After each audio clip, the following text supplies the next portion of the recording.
అద్వైత సిద్ధాంతం అనేది మన సనాతన ధర్మం ఎప్పటి నుంచి ఉందో అప్పటి నుంచి ఉంది. ఎందుకు? ఇప్పుడు మన యొక్క సనాతన ధర్మం ఎప్పటి నుంచి ఉంది అంటే అనే ప్రశ్నకి ఏమిటి సమాధానం? ఏదో 2000 సంవత్సరాల నుంచి ఉంది, 3000 సంవత్సరాల నుంచి ఉంది, అదే 1000 సంవత్సరాల నుంచి ఉంది అని కాదుగా. వేరే వాటి గురించి మనం అలా వింటూ ఉంటాం. అలా మన యొక్క సనాతన ధర్మం గురించి కాదు. ఇది అనాది కాలంగా, ఇక్కడ మనం చెప్పేటటువంటి పదం ఏమిటి? అనాది కాలంగా ఉన్నది.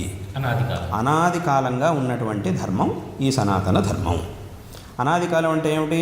ఫలానా కాలం నుంచి ఇది ఉంది అని చెప్పడానికి సాధ్యం కాదు అని అర్థం. అనాది, ఆది అంటే ప్రారంభం అని. ఇది దీని యొక్క ఆది, ఇది దీని యొక్క ప్రారంభం అని చెప్పడం కుదరదు. ఎలాగైతే కొన్ని వేరే మతాల గురించి మనం విన్నప్పుడు మనం వింటూ ఉంటాం ఏమిటి? ఇది ఇన్ని సంవత్సరాలకు పూర్వం ఫలానా వ్యక్తి ద్వారా ప్రారంభించబడింది, దీని యొక్క ఆది అప్పటి నుంచి అని మనం వింటూ ఉంటాం. కానీ ఇది అలా కాదు. సనాతన ధర్మం అనేటటువంటిది ఇది అనాది కాలంగా వచ్చినటువంటిది. అంటే ఇది ఫలానా సమయంలో ప్రారంభమైంది అని చెప్పడానికి సాధ్యం కాదు అని దాని యొక్క అర్థం. ఈ ధర్మం అనాది కాలం నుంచి వచ్చింది అని మనం అంటున్నాము. ఇటువంటి ఈ ధర్మం ఎప్పటి నుంచి అయితే ఉందో అద్వైత సిద్ధాంతము అప్పటి నుంచే ఉన్నది. ఎందుకు? ఈ ధర్మానికి ప్రమాణం ఏమిటి? మన యొక్క ధర్మానికి వేదములు. అందుకే వైదిక ధర్మము అని అంటున్నాం మనం. వేదములే దీనికి ప్రమాణాలు. మరి అటువంటి వేదముల్లోనే పూర్వ భాగంలో కర్మాచరణ గురించి చెప్పబడింది. ఉత్తర భాగంలో అంటే చివరి భాగం అంటే ఏమిటి? వేదముల యొక్క అంతం అంటే వేదాంతం. అంతం అంటే చివరి భాగం అంటే వేదాంతము, ఉపనిషత్తులు అని అర్థం. ఆ ఉపనిషత్తుల్లో అద్వైత సిద్ధాంతం చెప్పబడి ఉన్నది. కాబట్టి అక్కడికి ఏమైంది? వేదం యొక్క పూర్వభాగాల్లో యజ్ఞయాగాదుల గురించి చెప్పబడింది. ఉత్తర భాగంలో అంటే అంతిమ భాగంలో వేదాంతం, దాన్నే వేదాంతము అని అంటాం. ఈ వేదాంతములో అద్వైత సిద్ధాంతం గురించి చెప్పబడి ఉన్నది. అహం బ్రహ్మాస్మి, తత్వమసి ఇత్యాది మహావాక్యాలు మనకి ఆ అద్వైతాన్ని తెలియజేస్తూ ఉన్నాయి. ఆ మహావాక్యాలతో ఉండేటటువంటి మిగతా విషయాలన్నీ కూడా దీనినే మనకి చక్కగా తెలియజేస్తూ ఉన్నాయి.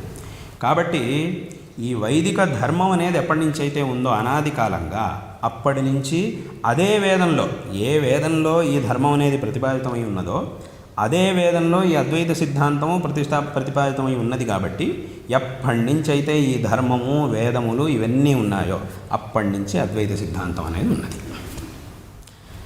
అయితే దీన్ని అర్థం చేసుకోవాలంటే చాలా పరిపక్వత కావాలి.